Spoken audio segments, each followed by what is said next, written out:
ሀራምቤ ሬዲዮ 98.7 በአማራ ክልል ከተከሰተው አለመረጋጋት ጋር በተያያዘ በሽብር ወንጀል ተከሰው በእስር ላይ የሚገኙ ጋዜጠኞችና ፖለቲከኞች የይቅርታ ሰነድ እንዲፈርሙ ጫና የተደረገባቸው መሆኑን የጋዜጠኞች መብት ተሟጋች ተቋም ሲፒጄ ከሰሞኑ ባወጣው መግለጫ መግለጹ ይታወሳል። ሲፒጄ እንደገለጸው በአማራ ክልል ስለነበረው አለመረጋጋት ምክንያት ከ3 ዓመታት ገደማ በፊት የታሰሩ 5 ጋዜጠኞች የሽብር ወንጀል ፈጽመናል ብለው አምነው ይቅርታ እንዲጠይቁ መጠየቃቸውን በሪፖርቱ አመላክቷል። አንዳንድ ታሳሪዎች የቀረበላቸውን የይቅርታ ቅድመ ሁኔታ ተቀብለው ሲፈርሙ 5ቱን ጋዜጠኞች ጨምሮ በርካታ ፖለቲከኞች ግን ራሳችንን ወንጀለኛ የሚያደርግ ሰነድ አንፈርምም በማለት ሳይቀበሉት መቅረታቸውን የሀገር ውስጥ መገናኛ ብዙሃን ጠበቃቸውን በማነጋገር ጭምር ዘግበዋል። የጋዜጠኞቹ ጠበቃ አቶ ሰለሞን ገዛኸኝ እንደገለጹትም እስረኞቹ የይቅርታ ደብዳቤ ለመጻፍ ፈቃደኛ ሳይሆኑ መቅረታቸውን ለዜና ምንጩ አብራርተዋል።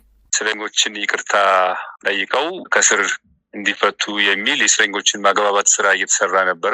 እስረኞችም ኮሚቴ ተመርጦ እየሰሩ ነበረ። 1-2 ሳምንት አካባቢ 3 ሳምንት ይመስለኛል የፈጀው። በአማራ ክልል የተፈጸመውን ወንጀል በተመለከተ ስንዘግብ በነበረበት ሁኔታ እዛ የተፈጸመውን ወንጀል እናንተ ፈጽማችኋል በማለት ፈርሙ ተብለናል የሚል ነው። ይህም ደግሞ ማለት ምንድነው? ራስን ሰልፍ ኢንክሪሜት ማድረግ ማለት ነው። ሰልፍ ኢንክሪሜት ማለት ያው የተፈጸመውን ወንጀል እንደማመን ነው የሚቆጠረው። እነዚህ ጋዜጠኞች ደግሞ ይህን ወንጀል አልፈጸምንም፣ እኛ የጋዜጠኝነት ስራችንን ነው እየሰራን የተያዝነው ክስ የተመሰረተበት በማለት በፍርድ ቤት የቀረበባቸውን ክስ ተቃውመው በሂደት ላይ ነው ያሉ እና ስለዚህ አሁን ይህንን ፈርሙ ማለት ተገቢ አይደለም እና ይህንን ልንፈርም አይገባም የሚል ሀሳብ ገልጸውልኝ ይህንን በተመለከተም ያው ሲፒጄ ጠይቆ የነበረ በጠየቀኝ መሰረት ያው ተከሳሾቹ ይህንን ስለማለታቸው ነው ማረጋግጠው። አቶ ሰለሞን አያይዘውም ከ5ቱ ጋዜጠኞች በተጨማሪ በአማራ ክልል ግጭት የተከሰሱ ወደ 300 የሚጠጉ ፖለቲከኞችና ሌሎች ግለሰቦችም የይቅርታ ደብዳቤ እንዲፈርሙ መጠየቃቸውንና ሂደቱ በኮሚቴ ተመርጦ ለሳምንታት ሲሰራበት እንደነበረ ለዶይቼ ቬለ አረጋግጠዋል። ጣቢያችንም ይህንን ወቅታዊ ጉዳይ መነሻ በማድረግ በክስ ሂደት ላይ ያሉ ተከሳሾች የይቅርታና የምህረት ሂደት በህግ አግባብ እንዴት እንደሚታይ እንዲሁም በህጉ መሰረት የይቅርታና የምህረት ልዩነት ምን እንደሆነ ገለጻ እንዲሰጡን የህግ ጠበቃና አማካሪ የሆኑትን አቶ ወንድሙ ኢብሳን አነጋግሯል። በመጀመሪያ ደረጃ የይቅርታና የምህረትን መሰረታዊ ልዩነት ማወቅ አስፈላጊ ይመስለኛል። ይቅርታና ምህረት የሚደጋገፉና የሚቀራረቡ ቢሆንም መሰረታዊ ልዩነታቸው መታወቅ አለበት። ይቅርታ በሚደረግበት ጊዜ በወንጀለኞች መዝገብ ላይ የወንጀለኛው ስም ተመዝግቦ ይቀራል። የይቅርታና የምህረት ልዩነት ይቅርታ ሲሰጥ በተቀጪ ወይም በወንጀለኛ በተባለው ሰው ላይ የተወሰነው የሚያስከትለው ውጤት አንዱ በወንጀል መዝገብ ላይ ወንጀለኛ ብላክ ሊስት የሚሉት ላይ መቅረት። በዚህ በይቅርታ ላይ ይሄ አይነሳም። ወንጀለኛውን ይቅርታ ቢደረግለት ወንጀል መዝገብ ላይ ብላክ ሊስት ላይ አይነሳም። የምህረቱ ግን ምህረት በሚደረግበት ጊዜ የጥፋተኛ ወይም ደግሞ ወንጀለኛው ስም ከወንጀለኛ መዝገብ ላይ ይሰረዛል። ሙሉ ምህረት ይደረጋል ማለት ነው። ምህረት በሚሰጥበት ጉዳይ ሁሉ ቅጣት ተወስኖ እንደሆነ ምህረቱ ቅጣቱንና ቅጣቱ የሚያስከትለውን ማንኛውንም ሌሎች የወንጀል ውጤቶችን ያስቀራል። ለምሳሌ የጥፋተኝነት ውሳኔ የተሰጠበት ሰው ቅጣቱ ውሳኔውን ጨርሶ ቢወጣ ወንጀለኛው እንዳልተቀጣ ተደርጎ ተቆጥሮ ከወንጀል መዝገብ ላይ ይሰረዝለታል ማለት ነው። ይሄ ምህረት ነው።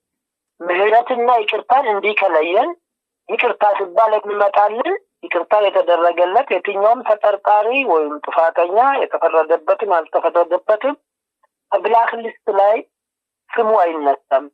ምህረት ሲባል ግን ሙሉ በሙሉ ብላክ ሊስት ላይ ይሰረዛል ማለት ነው። ይህንን ካነሳል በህግ አኳኋን በሌላ አንቀጾች ካልተደነገገ በቀር በፍርድ የተወሰነበት ቅጣት ስልጣን በተሰጠው አካል በሙሉ ወይም በከፊል በይቅርታ ሊቀር ወይም አይነቱ አነስተኛ በሆነ ቅጣት ሊለወጥለት ይችላል። ሙሉ በሙሉ ሊቀር ይችላል። አይነቱ በአነስተኛ በሆነ ሊለወጥ ይችላል ማለት ነው። ይሄ በወንጀል ህግ 229 ላይ ተደንግጓል። 231 ይህንኑ ያጠናክራል። ሌላው የወንጀሉ የክብደታቸው ደረጃ ማንኛውም ቢሆን በዋነኝነትም ሆነ በተጨማሪ ወንጀሎች ተፈጻሚ ለሚሆኑ ቅጣቶችና የጥንቃቄ እርምጃዎች ይቅርታ ሊሰጥ ይችላል። ለምሳሌ አንድ ሰው በ3-4 የወንጀል ቅጣት ወንጀል ጥፋት ቢጠረጠርና ቢከሰስ ከሶስቱ 2ቱን ሊያስቀርለት ይችላል። በዚህ በይቅርታ አንዱን ሊያስቀርለት ይችላል ማለት ነው። ሌላው የይቅርታ አሰጣጡ ሁኔታ በሕግ እንደተደነገገው ይሆናል። ዝም ብሎ በዘፈቀደ አይደለም። ይቅርታን የሚያሰጠው ሁኔታና ገደብ መወሰን አለበት። አቶ ወንድሙ እንደገለጹት አቃቢ ሕግ ወይም መንግስት በህዝብ ጥቅም በቂ ማስረጃ ባለመኖሩ ወይም በፖለቲካዊ ውሳኔ ምክንያት ገና በፍርድ ቤት ሂደት ላይ ያለን ክስ በይፋ ሊያነሳ ወይም ሊያቋርጥ ይችላል። የህግ ባለሙያው ግለሰቦቹ በሽብር ወይም በሌሎች ወንጀሎች ተጠርጥረው በህግ ተጠያቂ ሲሆኑ ጉዳያቸው ገና በሂደት ላይ ያለ የይቅርታ ጥያቄ ማቅረብ የሚቻልበትን ሁኔታና ጊዜ ያብራራሉ። በጣም ጥሩ ይቻላል። እኔም ጉዳዬም እኔ አንድ ራሱ በሙስና ጉዳይ ያስኩትና በሽብር የተከሰሱ ሰዎችም አሁን አንቺ ካልሻቸው የኢትዮጵያ ሰብአዊ መብት ኮሚሽን ይቅርታ ከጠየቀላቸው አውቃለሁ። እንትኑን አካሄዱ ሂደቱም በጣም ጥሩ ነው። ምንድነው የዚህ የይቅርታና የምህረቱ ዋና ታርጌት ዓላማው ዜጎቹ ከጥፋታቸው ከስህተታቸው መማር እስከቻሉ ድረስ ነው። የወንጀል ህግ ዋና ዓላማ ዜጎቹን መቅጣት አይደለም፣ ዜጎቹን መጉዳት አይደለም። ዋና ዓላማ ምንድነው? የወንጀል ህግ ዋና ዓላማ ለጠቅላላ ጥቅም ሲባል የአገሪቱን መንግስት የህዝቦቹንና የዜጎቹን የነዋሪዎቹን ሰላምና ደህንነት ስርዓትና መብትን ጥቅም ማስጠበቅና ማረጋገጥ ነው። ከዚህ አንጻር የወንጀል ህግ ግን ወንጀል እንዳይፈጸም መከላከል ሲሆን ይህንንም የሚያደርገው ስለ ወንጀሎችና ስለ ቅጣቱ በቅድመ ማስጠንቀቂያ በመስጠት በማስጠንቀቂያው በቂ ካልሆነ ትምህርት መስጠት መጨረሻ ላይ መቅጣት ነው። ስለዚህ አሁን ተጠርጥሮ በሽብርም በሙስና ክስ ላይ ያሉ ኃይሎችን የሰብአዊ መብት ኢትዮጵያ ሰብአዊ መብት ኮሚሽን ሆነ ራሱም ወይም ደግሞ የሱ ቤተሰብ እሱን እንወክላለን የሚሉትም ሊጠይቁለት ይችላሉ ሳይፈረድበት። ዞሮ ግን ወሳኙ ተጠርጣሪው አዎን ይቅርታ ጠይቃለሁ፣ አዎን ምህረት እፈልጋለሁ ማለት አለበት። የህግ ባለሙያው አክለውም በህግ ሂደት ዙሪያ በማህበረሰቡና በአንዳንድ የማህበራዊ ሚዲያ ባለሙያዎች ዘንድ የግንዛቤ ክፍተት እንደሚታይና ይህም ውዝግብ ሲያስከትል መታዘባቸውን ይገልጻሉ። ጠቅላይ ሚኒስትሩ ወደ ስልጣን ሲመጡ ሳናጣራ አናስርም የሚል ሀሳብ ተንዝሎ ነበረ።